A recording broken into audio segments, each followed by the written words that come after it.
All right, it is finally here. I've been saying, in a couple weeks, it's Augusta. Next week is Augusta. This week is Augusta. The Masters is upon us. We've got a ton to break down here on the PGA Strategy Show at Awesemo.com. I am Ben Rasa. I am joined by my good friend, Geoff Ulrich, hopping in to talk your favorite tournament of the year, everyone's favorite tournament of the year. What say you? I mean, it's one of those things, right? Like it's always everyone's favorite tournament, and it's amazing because it's Augusta and it's so good visually. But we haven't had a major championship in 6 months, so of course it's your favorite tournament. You're starved for big time like golf action, and there's so many good things about it, though. I mean, just the way they put it on, obviously, and the way it's presented. There's really no other sporting event like it in the world. Like what's even close to like the uniqueness of the Masters these days? I don't know. I can't think of anything.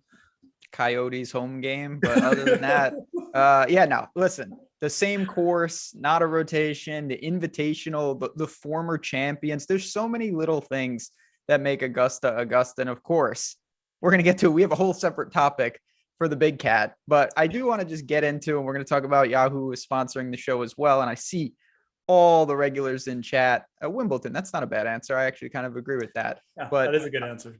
I want to talk about the Masters in general before we dive in and whatnot.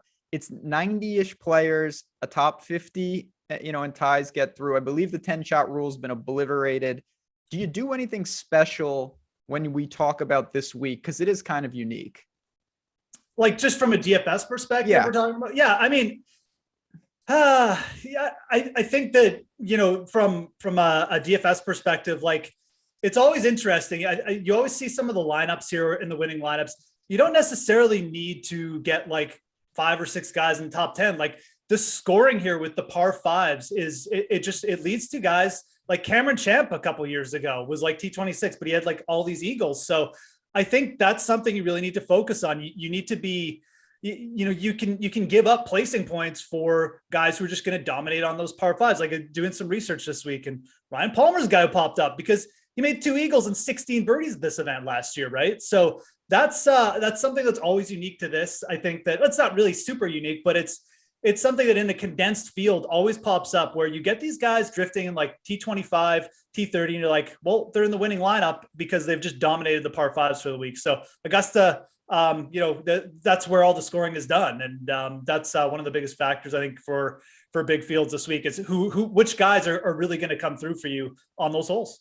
There's no doubt. We'll see the wind, the weather, all that will be unveiled to us in the next couple of days. But I do think it's kind of and maybe people will disagree, but to me, one of the things that's not talked about enough about Augusta is if you get the perfect conditions, it's actually really easy to score. You can take apart some of these holes. You can go low and streaks, bonuses are going to come into play. So that is something we need to think about. That's something we're going to think about. But as I just said a couple minutes ago, Yahoo is something that you need to think about as well. If you have not been over there, this is the time. They've had some tournaments throughout the year. Of course, the Valero and whatnot, they're not launching massive contests. Well, the Masters has brought about some big time contests in the Yahoo lobby, and we've partnered up with them this season. You are going to get a free month of Awesemo Plus Platinum when you sign up. You use the link in the description of this video. You sign up, you deposit, and you play. We have all the tools. They're using low rake, sometimes rake-free contests over in the Yahoo lobby. There it is on the screen. It's a great time to take advantage. And one thing I love about them, you can build crazy lineups. And we're going to talk lineup construction, Geoff. You can build 3 studs that you wouldn't be able to get on FanDuel or DraftKings, and 3 cheapies who are not, Larry Mize. It's actual players that have a chance. So it is something we definitely should take advantage of. And again, sign up and use that promo code Awesemo. But I got it on the screen, the Tiger Watch. I just want to ask you simply, I didn't think he was going to play. I've been adamant that he's not going to play. It seems like I'm going to be. It seems like I'm going to be wrong. It seems like he's going to play. Do you think he's going to play? Yeah, I mean, as soon as I'll be dead honest, like as soon as I saw the notes that he was practicing, that he had Joe LaCava down there, like I was pretty convinced he was going. Like Tiger just doesn't. He typically just doesn't take those steps unless he's close. And the thing with people like Tiger, not that I know from experience or something, but when you're that gifted and like you set unrealistic goals for yourself and you meet them, so Again, I'm not actually sure what condition Tiger's in. He may actually be even in better condition than I think people realize, just from like a golfing standpoint. But you know, I'm not really that shocked. As soon as I saw those videos of him with his caddy down there in Florida, I was like, there's like a 90% chance he's playing. And then once he got to Augusta, I was like, he's not going. There's just no chance someone like Tiger is going to Augusta, taking that many steps, and then just giving up when he gets to the finish line. So I've been on the opposite side. I've really been convinced he's playing. I'm actually interested to say, why did you think he wasn't playing? Just because it's just too much? Or so my thing, and this is kind of my follow-up to you. I was inferring that if Tiger, again, I don't know, but he strikes me as the type of guy, if he thought that he could play as like a feel-good story, he would not. The only way he would tee it up is if he genuinely believes he can win. And it seems like that's the case. I just didn't think that was possible. I thought there was a chance he could go out there and shoot 77 and 77 and say, wow, him walking around the course is fantastic. That doesn't strike me as something Tiger Woods would want to do. And I think that's like the other thing about Tiger, right? Like he is so confident and it's like confident to a fault, right? Like he definitely believes he can win. And whether that's realistic or not is another topic. And we're going to find out very shortly, obviously. But I think that's why I was kind of convinced. I'm like, if he's out there, he thinks he can win. Because if he's out there practicing with Joe LaCava, he thinks he can win. So that's why I wasn't shocked. But yeah, your standpoint is obviously extremely rational. Tiger's one of those guys who I think always just is in his mind, because he's so confident, going to give himself a shot. So it seems that way. It's going to be fantastic. Obviously, I hope he plays. I'm truly shocked. I really didn't think that he could do that. And you did say there is the unknown. He might have that false confidence because he's Tiger Woods that he can do it. And quickly we're going to see that maybe he cannot. Who knows? We'll talk about that in a little bit. I do want to get a little more of your thoughts on Augusta. You talked about these par fives and some of the guys that have attacked it.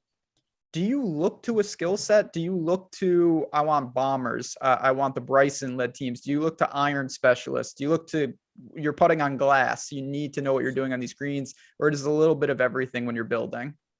So, you know, we had that November Masters, which I think like really skewed things a little bit. Screwed everything up. Yeah, it really did. Like it was just so easy. And, you know, Dustin Johnson hit like over 80% of the greens in regulation. That's just not going to be how Augusta typically is going to be set up. There's going to be years where the weather's really good and it plays softer and maybe some rain gets involved. But, you know, we saw last year the winning score at 10 under. Hideki just smashed the ball last year and he hit like 70% of greens and he still had to scramble.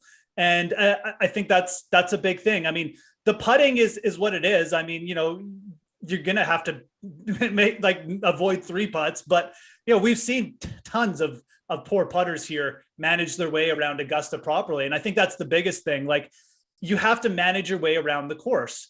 And that's why experienced players always seem to kind of prevail here. So what do I want? I want guys who have a little bit of experience doing it, but have that ability where if they're, you know, when they do miss the green, because everyone's going to miss the green this week. And I think this week is going to play harder, by the way, than it did last year. And I think you're going to see more greens in regulation missed. Do they have that ability to get up and down? Do they have a slick short game, or are they just really good at three-putt avoidance? So I think that approach game is still more important than off the tee. I think that with just the technology and how far guys hit it, even with Augusta lengthening itself, I still think off the tee is like not as important as those other things. It's approach game and it's experience, you know, with the round the greens here. And if you can get a good blend of both, then you can find a player who's probably gonna have a ton of success. We saw Zalatoris have success last year because he just smashed the ball, you know, for 4 rounds, and that can happen. But I think the more likely scenario is the guys in the top 10 are all going to be guys with good iron play, but also, you know, who are efficient around the greens. It could be windy. Again, I'm not going to dig into the weather here, but if that's the case, I think it just, all people ask all the time, well, what do you do? I would crank up around the green, and I would probably temper my expectations for greens in regulation. Some of the best iron players can mask it, but if it's really windy, it becomes, you know, more problematic, and you're going to need that. Other than that, though, I really don't get too crazy with what I do. You mentioned the par 5. You look at par 5 scoring, things of that nature, just knowing you have to take advantage. Yeah, absolutely. I think again, that becomes more of like guys like lower down, you know, who you might take shots with. Like I mentioned Cameron Champ, you know, if you see a good par 5 scorer, And I mean, I kind of bring up Ryan Palmer again for this reason. Like he's a pretty good career par five scorer. You know, he still gets it out there off the tee and he's consistent. I'm just using him as an example. I'm not saying, you know, go all in on him or something, but you know, when you get down to that range, you can look for pivots and say, okay, well, if Palmer brings the putter this week and he gets through the cut, he could outscore, you know, say like a Gary Woodland or something like that, who's going to be chalk this week. And so I think the par five scoring and the guy who can potentially take advantage there, it becomes more of a thing to weigh more heavier on the value plays down low. I think all the top players are going to, you know, perform well on the par fives and things like that, because they're the easiest holes on the course. And realistically, if your guys are doing well, he's doing well in the par fives this week. So, you know, you can look at things and I mean, you know, look at career efficiencies or long-term or short-term form, but the par five scoring is, for me, it's a little bit more of something I'll consider as I go down the board. Yeah, I would agree. It's not the end all be all. And when you go down the board, I've always said this, give me guys that can do one thing really good. At least it gives me an out than someone who's just kind of like slightly below average in all facets. Because to me, there's limited upside when you get there. But of course, can we do a poll on Tiger making the cut? Sure, we could do something like that. We'll see what we do. My man Tyler behind the glass, the poll master, he knows he's doing. He will throw that up there. Also, for everyone hopping in, whether you are sticking with us all year in golf or you're just coming here for 1 week and I'll never see you again, either of those is fine. Everyone is welcome. If you want to support us, hit the like button. If you want to subscribe, over 75,000 of your friends have already done it. Just press subscribe. You join the community. You won't miss the shows. Here we go.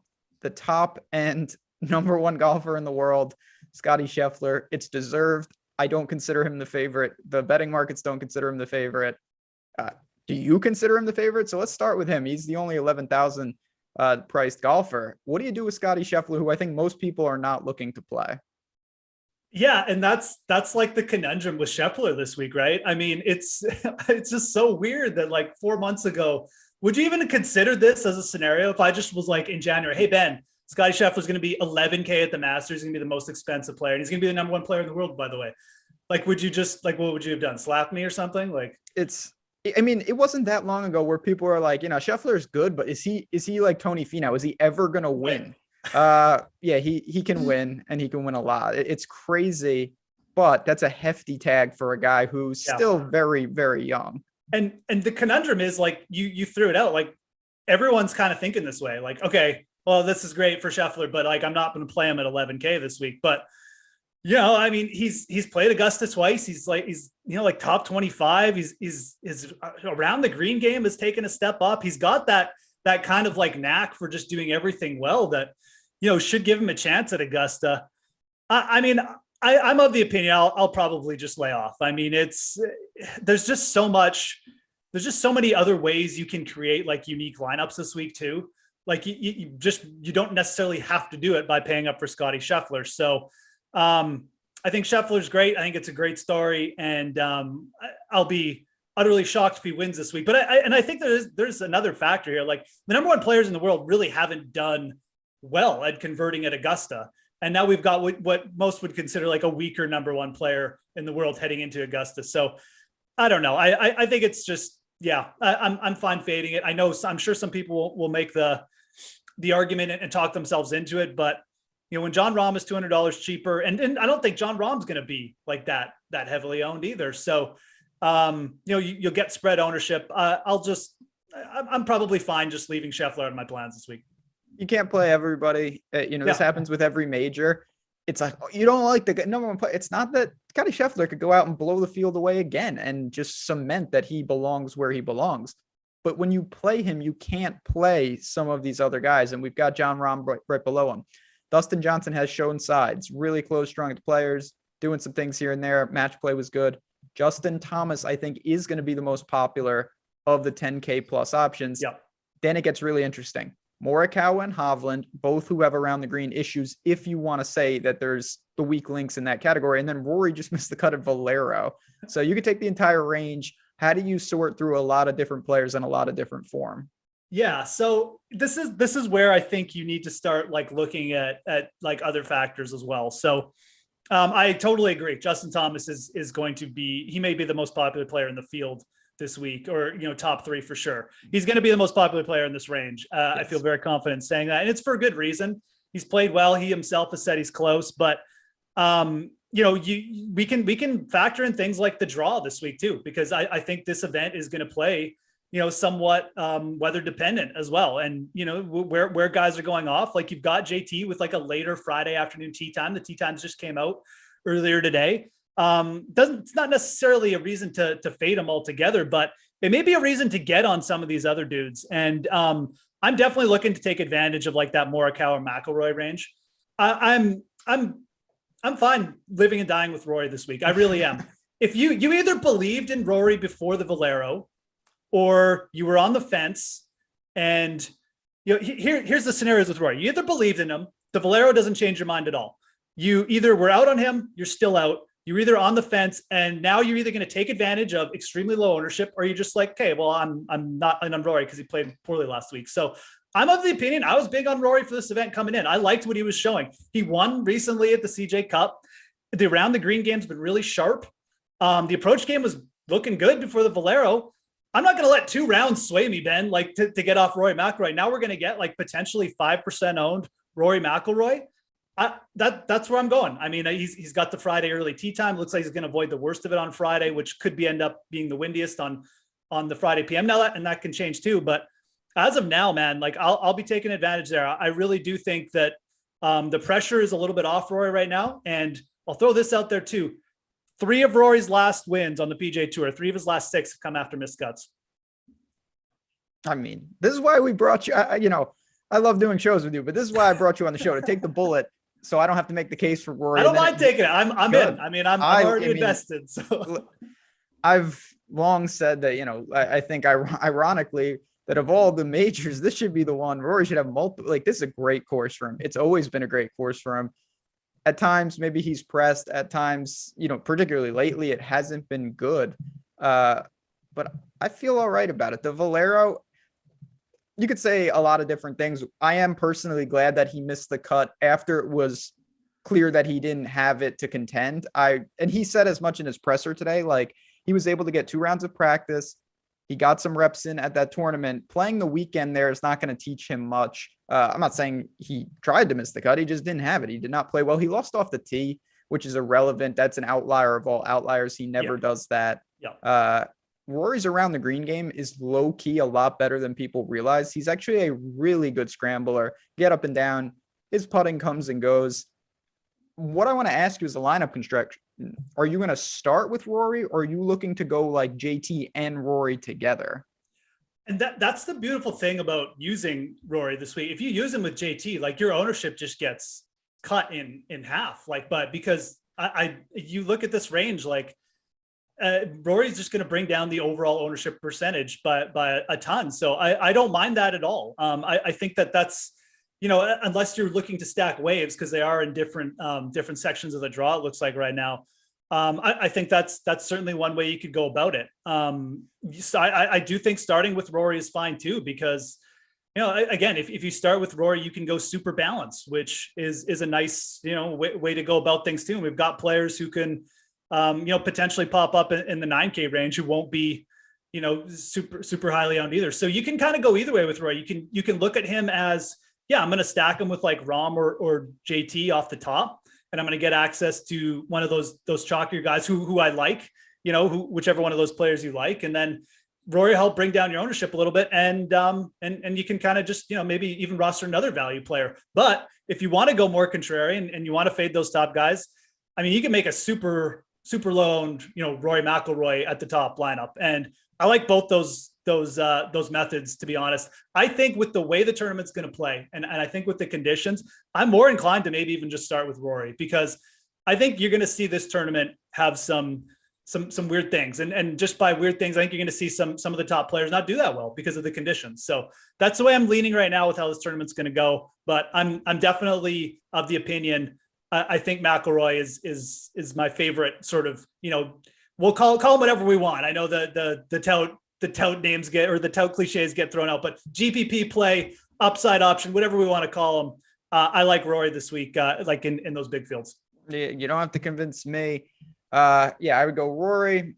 JT to me is the safest. Rom, I think, is the favorite. You're paying a little more. I feel good about that.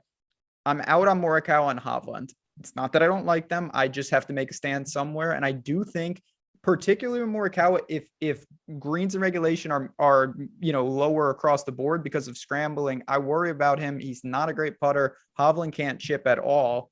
Yeah. I have to make a stand. I'm going to take the risk that neither of them burn me.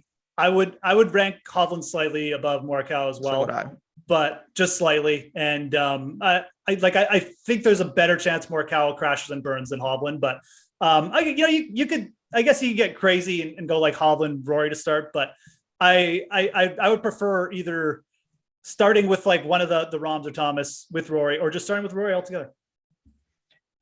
There's so many ways to get different. I wouldn't freak out up top, but I guess the next question, because we've talked about these guys again. JT is going to be the highest owned. Talk lineup construction tomorrow night on Live Before Lock.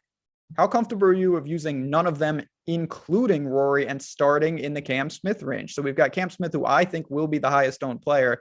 Jordan Spieth, Xander, Cantlay, Brooks. I mean, these are world-class players with major championships. Are you looking to go mega balanced on some lineups and start in the nines?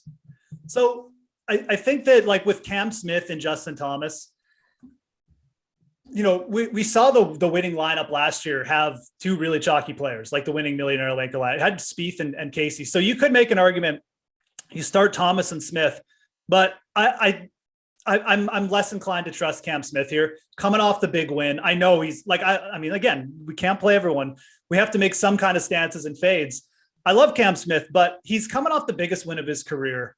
It just feels like kind of a natural letdown spot. I don't know. So, and where he is, he's priced up where is this where he is going to be long-term? Like, is this long-term a price we're going to get paid off on Cam Smith? Like sitting around Rory above Spieth at Augusta? I'm of the opinion, probably not. So I think Cam Smith is actually a good fade target. If I was going to start down here balanced, I'd probably think about going like with Spieth and like, adding like probably Cantlay. I think I prefer Cantlay slightly over Schauffele. So starting with a couple of those two. And I think that's very viable. I mean, I think the way the salaries are laid out, you can pretty much take any of these lineup constructions and be okay. But if I'm doing that, Spieth would be the guy I'd start with over Cam Smith. And then you add a Cantlay. I know you're not like a huge Brooks guy. I mean, but you could probably be okay going Brooks, but I prefer Cantlay. Spieth Cantlay start, I think would be the most appealing to me. Cantlay's on my betting card, 25-1. Just all around player. He has no weather. None of that stuff matters. He can play in any conditions. He's always ready to go. He's got experience in every type of tournament. He's got experience here. 95 seems fine. The thing I'll say about Cameron Smith, it's, again, if he beats me, I'll sleep just fine. I won't even be remotely mad because I'm not going to play Cam Smith in a situation like this. The easiest way I could sum it up, I think there is a slight chance that this is where he belongs in the pricing. I think there's almost no chance that he is still undervalued in the pricing. And I think there's a large chance that he is overvalued. And now I'm not even factoring in ownership. You're combining maybe the most popular play on a price that I think is probably inflated. That's a giant red flag. He's unbelievable. He's the best putter at times I've ever seen, but I'm not playing him. This is the thing. If you don't play him, now you have a lot of free reign to build freely in some. You're taking out a third of your field in some tournaments just right off the bat. So you can pair up Spieth, Cantlay, you mentioned Xander, but the lowest owned guy I would imagine would have to be Hideki, who is the defending champ, but he's hurt and he withdrew at Valero again. Will you blindly allocate shares on Decky? And do you think, I mean, I know maybe you're a doctor. I don't know what goes on, but do you think he's going to be okay health-wise?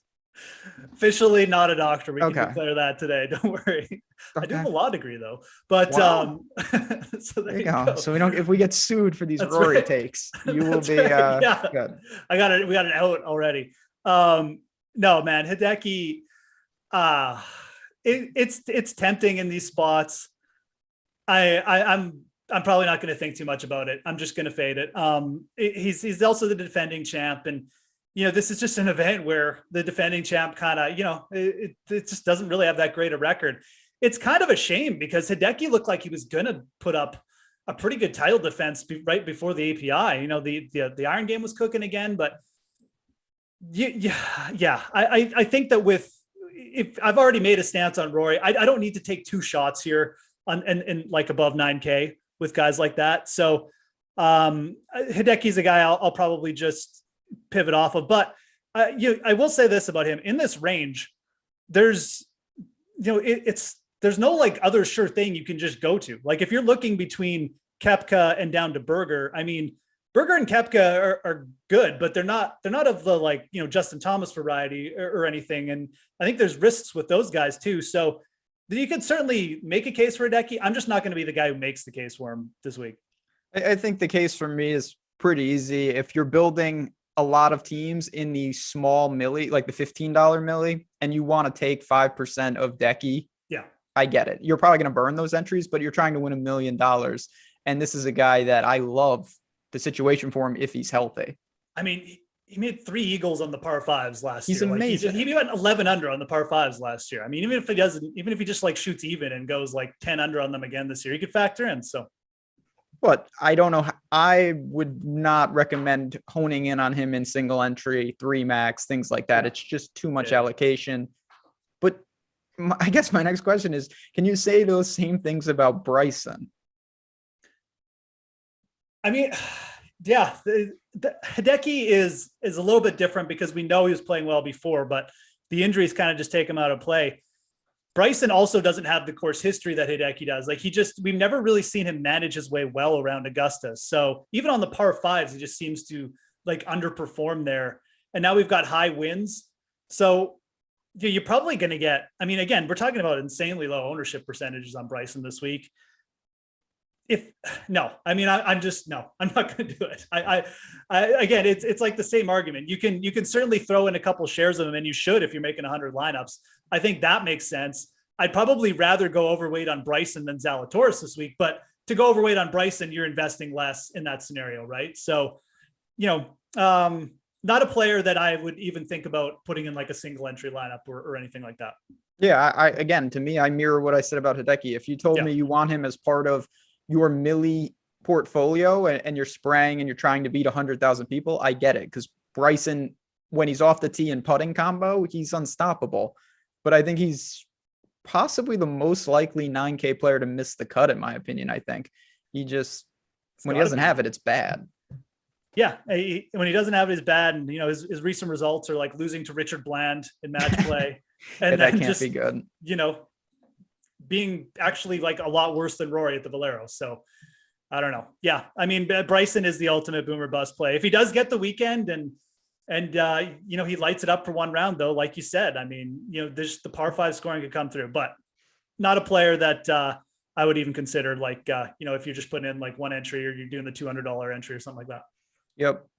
8K range, Usti, Lowry, Taylor Gooch. Okay. I don't really get that. Sam Burns, Tiger, Sanjay, Adam Scott, who I like, Joaquin Niemann, who I like, Hatton and Finau. This is a pretty good range. Again, I think it's a little too thin to start here, but these could easily be your second, third, fourth man in some lineups. Yeah, absolutely. No, and the 8K range definitely sticks out for me too. And I mean, like the Tiger effect here is going to be nice. I think he's going to suck ownership from a lot of these players. I mean, Taylor Gooch, instead of getting at 2%, you get at 1% then. So blessed. Are you thinking about playing Tiger? No, I'm not. Okay. No. Okay. It just makes life easier too. I don't think it's like a terrible play, but if again, it really depends what your focus is too. I also don't think Tiger, like we talked about like Bryson and Hideki potentially being like 2 or 3% owned. Like what's your prediction on ownership for Tiger? I think obviously a lot of it's going to be narrative based. If he makes an aggressive statement, like I'm back or something, I think it's going to be decent, not insignificant. If he's just like, I'm going to play and I don't know what I'm going to be able to do. Maybe the casual contest, but I can't imagine he's overly popular. The thing is though, he's already been asked like today, did you come here? Do you think you can win? He said, I wouldn't be here if I didn't think I could win. So like, it's already Like Well, I think he'll be well over 5%. I think he'll push Good. in like the 7 to 8% range. That's my prediction, which yeah. I think is great because I think that there's still a good chance. He's minus 115 to miss the cut yesterday. So that's something to consider. And then there's the fact that, he could just blow up on the weekend playing 4 rounds in cold weather, right? Like I'm happy to avoid that situation altogether. And I hope he does suck in like 8 to 10% ownership. And that'll leave players like a Shane Lowry and Adam Scott and, a Hatton at very good ownership levels. I really like this range too. And Neiman, Scott, Lowry, Hatton, all players happy to be overweight on this week. Hatton 55-1, also on my betting card. And again, if you're looking for those things, just finished writing it up. So there it is. If you want me and Geoff's picks, we have an article on the site breaking that down. And certainly OddsShopper YouTube has content on content. We've got VODs, we've got long form shows talking about the betting cards. Cause I think Ty Hatton everyone, he can't handle Augusta. They said that about the players too. And then he was just fine. He showed some life at the last time we saw the Masters 18th.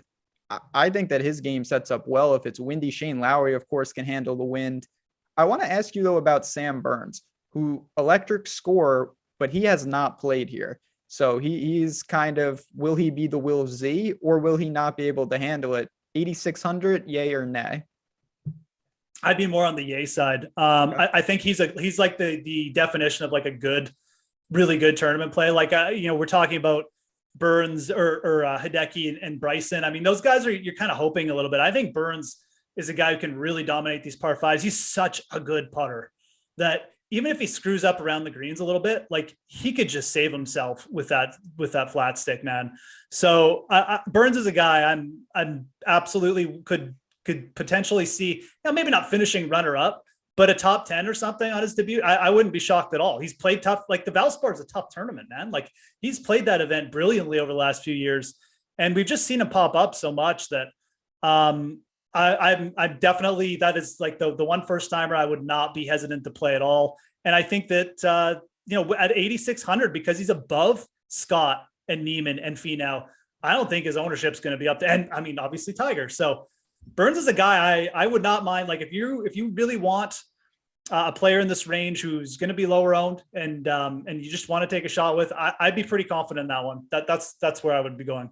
So I'm kind of going to punt it a little bit and I'll give a hotter take on Sam Burns tomorrow. I like him if I think that the wind won't be a major factor. If it gets difficult, I think he could run into major problems because he loves Valspar. He's destroyed it. He's played there 4 times. Strokes gained putting 10.5, 6.5, 9, and 5. The guy is a Bermuda god. And I just don't know if he's not being bailed out by his putter. If it's windy, if it's nasty, is that it? Now, if he's free reign into these par fives, he can score with the best of them. But I do think I would much prefer a guy like Shane Lowry or even Usti if it looks like the winning score is going to be like 10 under and not 20 under. Yeah, no, I mean, look, Lowry is definitely up there as well, right? I mean, he's played really good. The conditions, and again, I throw this out, like the last 2 times we've seen winning scores at under 10 under at this event, it's been Euros, it's been Sergio and Willett. So, Lowry fits that narrative. So does Ty Hatton, and again, we're talking about like just pure value. I think Hatton is a better play than Burns, and I think Lowry probably gives you a safer floor. But if you're looking at this range and, maybe you don't really have to do that in this range because I don't think any of these guys are going to be super popular. Burns is still has the upside. I don't think he's got necessarily the floor, like you said, that Lowry does, but I'm pretty bullish on Sam Burns. I think he's going to perform fine. But yeah, you make a good point about him, in the Valspar and just insane how he's dominated the greens there. If the putter doesn't show up for him, it could get ugly too. He's not akin to like shooting like 76 and bailing out early either. So no, I think for me, I see everything. I'm just going to do that same thing with Neiman, who is a little cheaper. I think he is more built for, and Chat just pointed this out. I agree on all the points. I think he's got the exact game I want, but I don't want him I'm not going to be pairing him with Shane Lowry too often. I think those are 2 separate ideologies. I want a really good conditions, score, don't have to lean on the scrambling as much. Because to me, Neiman is a mega talent. He showed it at Genesis. We know what he can do. I like him, but the last guy before we get to the next range, Finau showed some life at Valero. Are you going to buy in? He's always seemed to handle the Masters even when he had one ankle. You like Tony, or you're just kind of indifferent? I mean, I do like him, but like he's squared between Neiman and Hatton, and I like both those guys. Like I think Neiman is. I'm with you. I mean, I think Neiman is a future winner of this event. So do I think that's how good like his iron plus short game can be. I don't know if it's going to happen this year, but and I love Hatton this year. I really do. I just think he's underrated. He's got 5 career top 10s in the majors since 2016. Like he just misses the cut a lot as well, and that's fine because it gets us to a spot here where he's 8K and he's still going to be not heavily owned. So I think Finau could grind out, if the conditions stay tough, maybe he shows up on the weekend and shoots like a 60-40 himself in the top 10. But I think the better upside is with Neiman or Hatton this week. I think those guys have legitimate shots just with how they've played at really contending. So kind of out on Tony. Wish, not out from the perspective that I don't hate him as a DFS play, but I think the upside with Neiman and Hatton is just better. Yeah, agree. I wouldn't be upset about pairing 2 of the 3 in lineups. Yep. Like if I get to some Finau, that is totally fine with me. If I had to pick 1, it would be Hatton. If I had to pick 2, it would be Hatton and Neiman. And if you're doing some wave stacks too, Neiman and Finau go out late in the PM on day 2 on Friday. So if you're like, and again, I think that's the wave to actually fade right now, but you want access to both sides of the draw. Finau and Neiman would make for a sensible pairing together because they're both in that draw. Hatton goes out a little bit earlier. Maybe you pair him with someone else in that range who's going out early Friday. Neiman is playing with Tiger. How will that affect him? I don't know. I have literally no idea how he will handle that.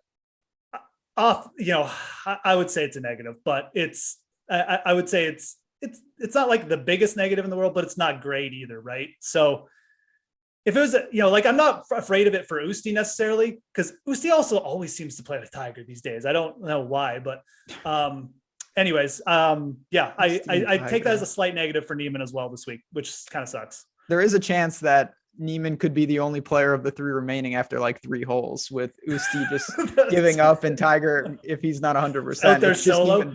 By himself. Who's the marker they always get to play? What's it, Jeff Knox or whatever? Yeah, that guy. The putting. That's what we need. The putting tips from that guy for my players. All right. As we work down, I do want to say once again, if you are looking for more content, we've got some free content as well today. A little free golfer rankings for the Masters. You go on the site, check them out. Just get a glimpse of what we have behind the paywall. And then, of course, we have all the great Awesemo Plus tools and content for all the DFS sports, not even just the old ones, the F1, USFL, whatever we got.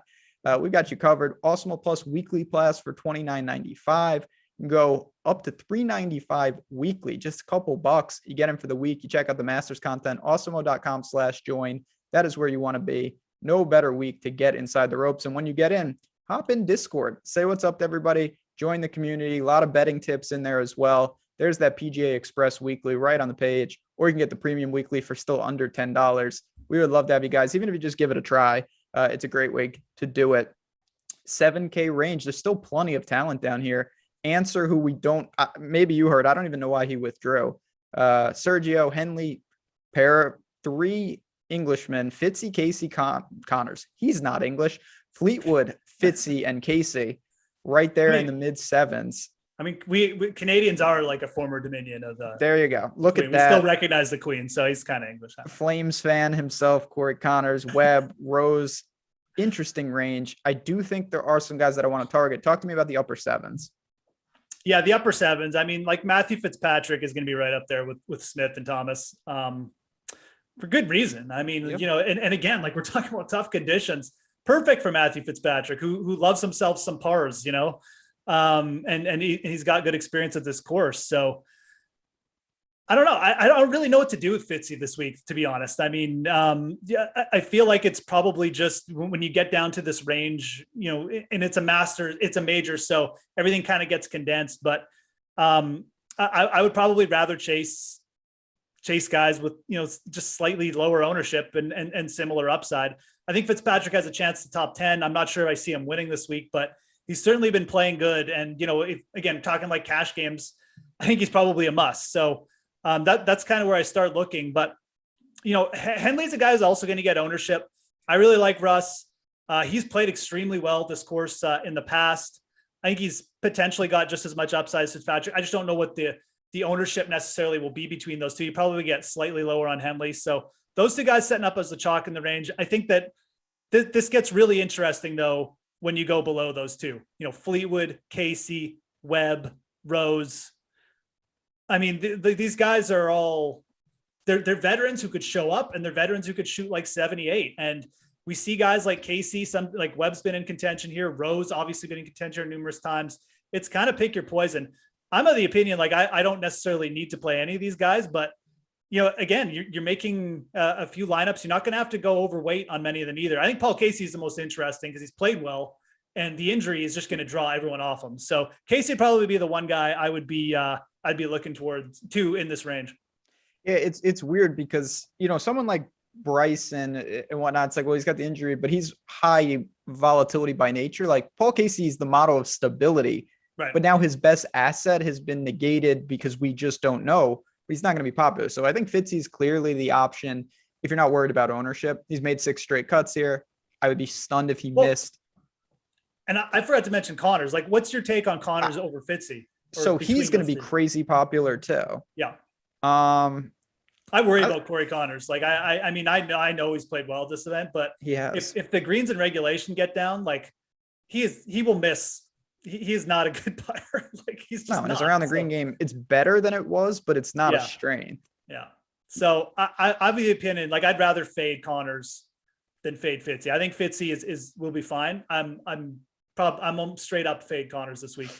He's great ball striker, but I think that he's probably due just to have one of those events at Augusta where, he just like the greens just get him. And I think that long term, he's going to be he's a great player, but I think you'll see him at least miss the cut at this event a couple times just from those circumstances alone. I like Fitzy for the stability. I think Fleetwood is dangerous. I do. He's flashed a little bit. I'm going to target him again. I think going to be a fraction of the ownership of a guy like Fitzy. He's making cuts. The ball striking is back. I feel pretty good about that. I do want to ask you real quick, because we just rattled off all the names. We kind of gave our thoughts on everyone. Sergio has not even made the cut since he won here.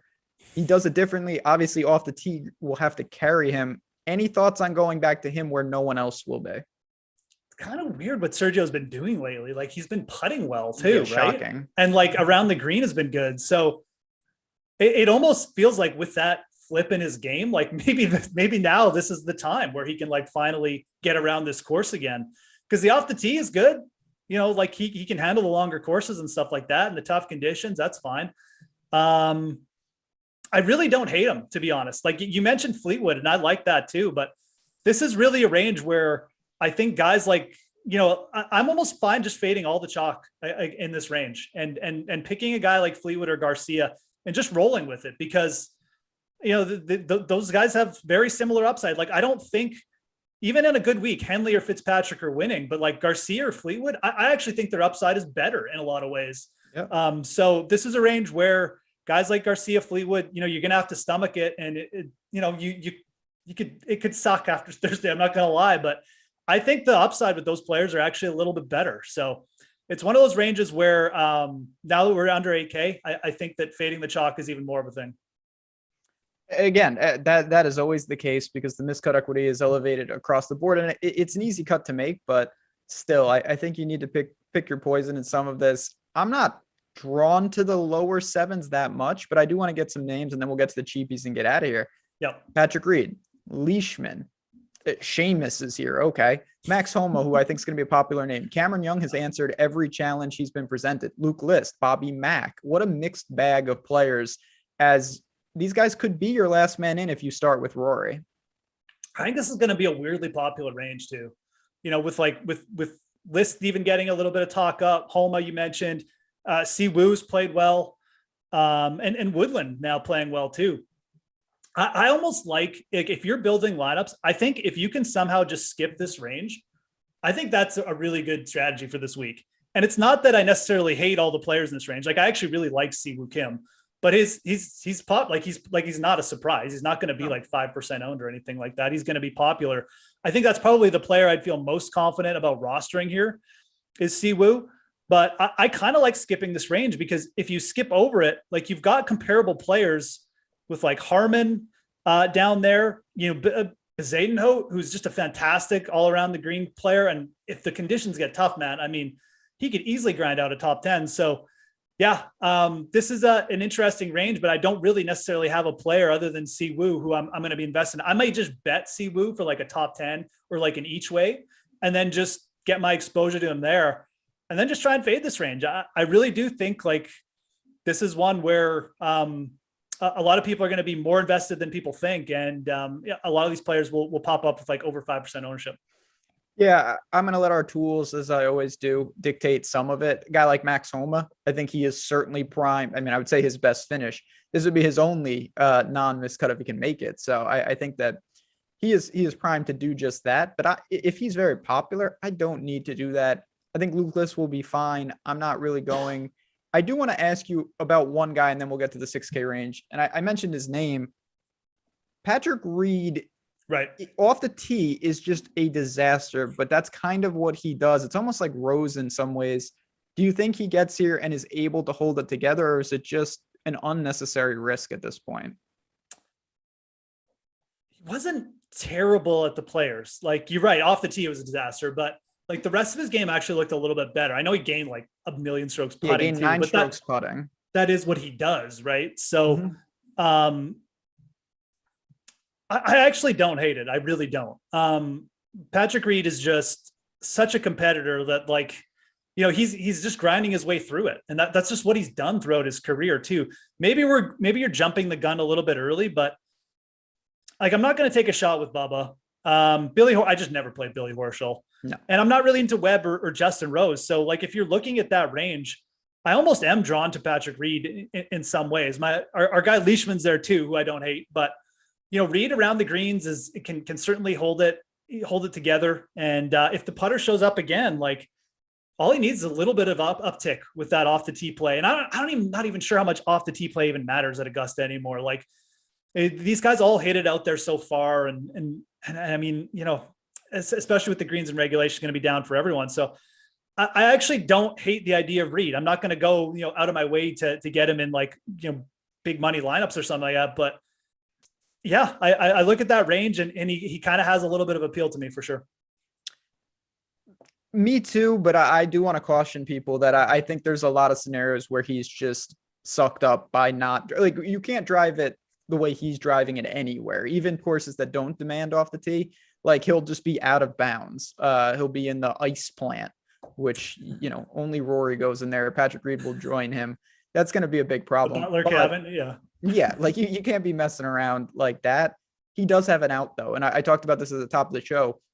He can do something better than everyone else in this range, and that is putt and get out of trouble. So He does have an out, and he's not going to be popular. But you mentioned that some of the upper sixes are interchangeable. You mentioned Bez, you mentioned Harmon. Kevin Kisner is going to get a lot of buzz coming off the match play. This is not a good course for him. I probably am not going to go there, but do you like Kisner here? No, I kind of feel the same way. Kiz is just, he's such a specialist in a lot of ways that, I remember that one year he competed at the Wells Fargo and he played insane. Not the Wells Fargo, Quail Hollow for the PGA Championship. And he played insane for 3 rounds, but you could just see it on the day. Like, the course was just too long, too hard for him to compete. And he got eaten up by guys like Thomas and Hideki eventually.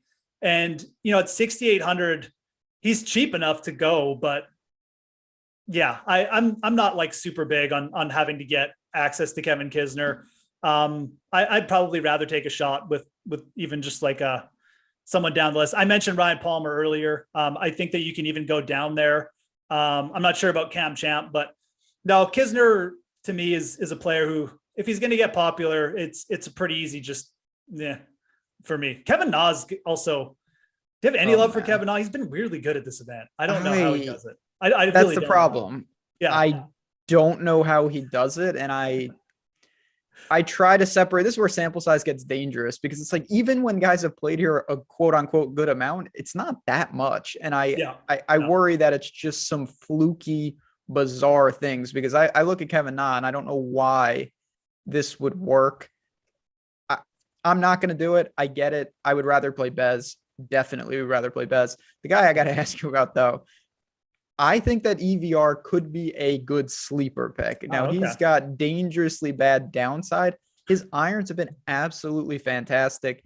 He didn't have it at API, which was annoying. At the Players, he gained 11 strokes on the approach. He's gained on the approach in 6 of 7. He's lost strokes putting in all 6. He gets a change of surface. His worst surface is by far Bermuda. I think that EVR, who has shown he can do it in WGCs and in majors, could be okay here. That's pretty interesting. He can certainly dial it up with the irons, like with the best of them, you know, and just, you know, gain all his advantage kind of that way where he's just hitting it closer than most people. And if he does start to miss greens, like you said, it'll go south fast, but we've seen him pop up in elite field events. I mean, dude, you know, already has a PGA Tour win. Like, yeah, it's close between him and Bezeno. I almost want to say like EVR has the better upside of the two in a lot of ways. I think Bezeno is way more likely not to miss the cut, but yeah, I can get behind that. You know, sandwiched in between them is Tom Hoge, who I don't know. It's just Tom Hoge. I'm probably not going to play him, but he's probably at least worth mentioning like as a playable player just because he's played well. But I would probably rank them in terms of like pure upside: EVR, Bezeno, and then Hoge. And with Bezeno easily having like probably the best floor of the 3. So I do like those 3 guys and I like them better than, you know, playing like the Kisner range. If you're going to dip down, like I said, and try and avoid that range, I think those are the guys you got to roll with in there too. EVR 6-1 for a top 20. I think that's a good enough price to take a shot on him. Again, this is a guy with experience. Tom Hoge, he's improved around the green a little. I still think you better be careful if it looks really windy. That is not his strong suit. He's going to gain off the tee and he's going to gain on the ball striking. If you're going to play a first timer in this range, I'd rather go down to Sepp Straka, who's been a lot. He's been pretty good around the greens, actually, like weirdly good. He's really improved that area of his game. He can get it out there a little bit too. Like Straka's a guy who could just, and one of those guys just end up with like 2 eagles on the week for the par 5s and a bunch of birdies and be like, oh, like Straka's in the winning lineup somehow. I could definitely see that with him. So I think between Hoge and Straka, like I actually kind of like taking a chance with Sepp Straka at 6,600. I know Cameron Champ's there. He's been very good for DFS at this event the last few seasons, but I just don't see anything from Cameron Champ right now that leads me to believe that we're going to get a repeat of that this year. Well, then I'm going to ask you, taking it on Cameron Champ on steroids in terms of a guy that we haven't seen anything from, but I also thought, yeah, he could have been, and listen, everything would be different, but Wolf could have been 10,000 in this field if we were getting a guy that was in form and dominating, and now no one's going to play him in the mid 6s. He's showing you nothing, literally no signs of life. Do you just blindly back him, kind of like Peters in a way, and just say, I know I'm going to take a lot of missed cuts, but when I get it right, it will pay for all of them and then some? Well, okay. Because you bring up Peters, and like, is anyone in this range like Peters, Straka, Palmer, Champ, Varner, Wolf? Is anyone going over like 2% ownership here? No, you're choosing best available. Yeah, best available. So who, like, I think you're right in saying Matthew Wolf in terms of just like, if he pops, if one of these guys pops, Matthew Wolf is probably the best available. I could get behind that argument. And is he someone you should be throwing in like your single entries again? No, but if I was to pick 2 players in this range, I would probably say I like the way Palmer played last week. I actually really kind of like him a little bit. So I'd probably say like Wolf and Palmer, but you know, just to get a little bit of stability in there with Palmer. But you could make a case that like Wolf and Peters or Wolf and Straka that are, you know, worth throwing in to your lineup. So I don't know. He's someone you can definitely think about if you're making multiple lineups, but I'll be pretty shocked if we see Matthew Wolf on the leaderboards this week. So will I. And that's what's weird when you talk about this. I still think that makes him playable though. I don't think that Matthew Wolf is going to make the cut. I think that there is a still chance though, that of all the guys we've just talked about, that Matthew Wolf is the only one who could really get in the mix. and it would be wildly unlikely. But I think some of these other guys, I would only use more to make the cut. Give me a T34. I don't really see that too often with Wolf. I think he probably is going to be close to dead for last. But if he gets going, he could score wildly, outscore his placement points. Last guy for me, and then we'll, I'll make some questions about some of these made up guys. Do you want to play Mackenzie Hughes at all? He's 6,300. That's about as low as I'm willing to go. Yeah, that's kind of like the cutoff, right? I've seen some buzz about Mackenzie Hughes on Twitter, although I don't really know what the buzz is about, like, or why people are getting behind him. Well, I do understand why. I mean, he's an elite putter, and obviously, like, we're talking about an event where it could be hard scoring and around the green comes into play. So I get that. And you also look at this range, like, who else are you going to play? Like Swafford? No, he'll be ejecting with an 80 on Friday or something. Correct. Higgs is, I don't even know what he's been doing. So I think you look at this range, you're naturally drawn to Mackenzie Hughes, but I don't think you need to go down this far personally. I think that if you do go down here, you should probably take a shot with Mackenzie Hughes. But I think that, we mentioned those guys in the 65 and up range with some upside. And if you're going to take a shot, I think it's better to take a shot with a guy like Wolf than Mackenzie Hughes. So no, I'm not really into it at all, but I understand it. Like, if you're looking down here, I mean, he's the guy you should probably be looking at. I think it's pretty unnecessary. I think there's a major drop off. I would strongly advise not going below that. I mean, there's no one down there. I'm not going to play Kanaya. I don't even know who Austin Greaser is. I'm not playing any of the older guys. I think that's about it. Charles is down there, but that's just unfortunate. It is unfortunate. I feel like Charles could just, like, he's thrown a couple like 60s and like a 69 at the Valspar. He shot 76 to open. I won't be shocked if Charles shows up. I would love that, but the only thing I've seen from Charles, he threw a club, and it was fantastic. He's got a bit of a temper. I respect that. Again, tomorrow night, 8:00 Eastern, lineup construction, tee time stacks. How are we building out these lineups? Me and Jason Roslin have you covered at the Fantasy Grind. They can find all your work there. Any final thoughts before we bounce on out of here? No, definitely make sure you check out the lineup construction show tomorrow, because I think the tee times are going to be very relevant this week. I think that you can make some decisions based on which chalk you like, based on how the weather's playing out. And I know Ben and Jason will take you guys through that well.